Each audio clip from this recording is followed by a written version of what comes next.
तो चलिए बात करते हैं 2026 के यूनियन बजट की। देखिए, ये सिर्फ कुछ नंबरों का खेल नहीं है।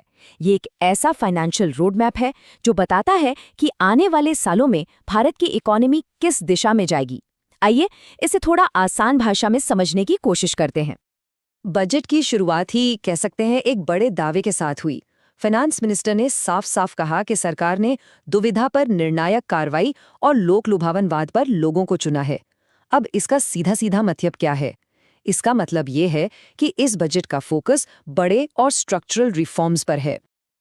और हाँ, ये बजट सिर्फ एक साल का हिसाब किताब नहीं है। इसको 2047 तक विकसित भारत बनाने के एक बहुत बड़े विजन का हिस्सा बताया जा रहा है। मतलब सरकार का पूरा फोकस इसी लॉन्ग टर्म गोल पर है। तो सवाल ये उठता है कि इस बड़े विजन को जमीन पर उतारा कैसे जाएगा। अच्छा, इसका जवाब छिपा है 3 कर्तव्यों में, और यही 3 कर्तव्य इस पूरे बजट की नींव हैं, इसका बेस है। तो ये 3 कर्तव्य क्या हैं?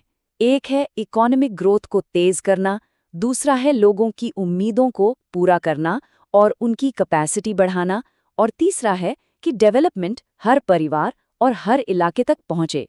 मतलब ये बजट के 3 पिलर्स की तरह हैं: ग्रोथ, ह्यूमन डेवलपमेंट और सबका साथ। तो चलिए एक एक करके इनको देखते हैं। सबसे पहले बात करते हैं पहले कर्तव्य की, यानी ग्रोथ को रफ्तार देना। और इसकी शुरुआत कहाँ से हो रही है? इसकी शुरुआत हो रही है हाई-टेक मैन्युफैक्चरिंग को एक जबरदस्त पुश देने से। अब इसका एक बहुत ही बढ़िया उदाहरण है बायो फार्मा शक्ति इनिशिएटिव।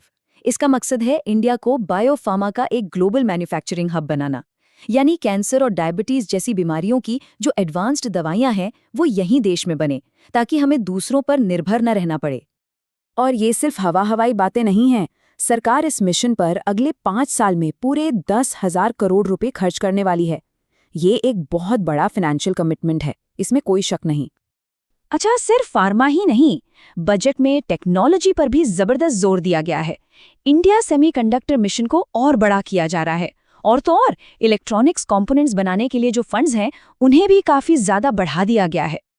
अब मैन्युफैक्चरिंग के साथ साथ सरकार इंफ्रास्ट्रक्चर पर भी रिकॉर्ड तोड़ खर्च कर रही है। जरा इस नंबर पर गौर कीजिए, 12.2 लाख करोड़ रुपए। ये पैसा सड़कों, पुलों और दूसरे पब्लिक इंफ्रा के लिए रखा गया है, ताकि ग्रोथ का पहिया और तेजी से घूमे। तो ये तो हुई ग्रोथ और इंफ्रा की बात। अब आते हैं दूसरे और तीसरे कर्तव्य पर। इनका फोकस सीधे सीधे लोगों पर है, मतलब लोगों की स्किल्स और उनकी कैपेसिटी में इन्वेस्ट करना। तो लोगों में इन्वेस्ट करने का मतलब क्या है? देखिए, इसका मतलब है एक तो युवाओं को स्किल्स देना, जैसे गेमिंग और एनिमेशन इंडस्ट्री के लिए लैब्स बनाना। दूसरा, शी मार्ट्स जैसी स्कीम से महिला उद्यमियों को सपोर्ट करना।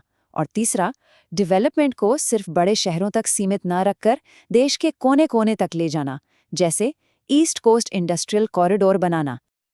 चलिए अब बात करते हैं उस चीज की जिसका असर सीधे हमारे बटुए पर पड़ता है, यानी टैक्स।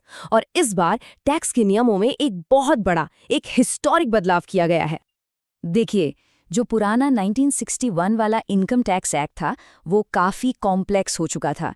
अब उसे हटाकर एक नया सिंप्लीफाइड इनकम टैक्स एक्ट लाया जा रहा है। मकसद सीधा है, चीजों को आसान और साफ सुथरा बनाना, ताकि लोगों को कंप्लायंस में आसानी हो। लेकिन यहाँ एक बहुत ज़रूरी बात है जो सबको जाननी चाहिए।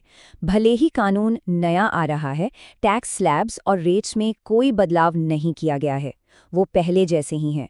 तो इस रिफॉर्म का मकसद टैक्स बढ़ाना नहीं, बल्कि पूरी प्रोसेस को आसान बनाना है। तो सरकार ने तो अपना प्लान बता दिया, लेकिन बाजार को ये कैसा लगा? फाइनेंशियल मार्केट्स ने इस पर कैसे रिएक्ट किया? सच कहूँ तो बजट का दिन स्टॉक मार्केट के लिए एक रोलर कोस्टर राइड जैसा था। दिन की शुरुआत तो काफ़ी पॉजिटिव हुई थी। जब बजट स्पीच शुरू हुई तो मार्केट ऊपर जा रहा था, लेकिन फिर बीच में एक ऐसी अनाउंसमेंट हुई जिसके बाद बाजार में ज़बरदस्त बिकवाली शुरू हो गई और निफ्टी 2% से ज़्यादा गिर गया और दिन के आखिर तक मार्केट संभल नहीं पाया। तो वो अनाउंसमेंट क्या थी जिसने मार्केट का मूड बिगाड़ दिया? वो थी सिक्योरिटीज ट्रांजैक्शन टैक्स, यानी एसटीटी में बढ़ोतरी की घोषणा। ये वो टैक्स है जो शेयर खरीदने और बेचने पर लगता है। अब इसके बढ़ने से खासतौर पर फ्यूचर्स और ऑप्शंस में ट्रेडिंग थोड़ी महंगी हो गई। बस इसी वजह से ट्रेडर्स निराश हुए और मार्केट में 30 गिरावट देखने को मिली। तो इन सारी योजनाओं, टैक्स में बदलाव और मार्केट के रिएक्शन को देखने के बाद आखिर बड़ी पिक्चर क्या निकल कर आती है? हमें इसे कैसे देखना चाहिए? देखिए, ये बजट भारत के लिए एक लॉन्ग टर्म हाईटेक विजन तो साफ साफ रखता है, लेकिन एक बड़ा सवाल फिर भी बना रहता है। सवाल ये कि क्या हाईटेक ग्रोथ पर इतना ज्यादा फोकस आज की जो सबसे बड़ी जरूरत है, यानी बड़े पैमाने पर नौकरियां पैदा करना, उससे पूरा कर पाएगा? ये एक ऐसा सवाल है जिस पर सोचना जरूरी है।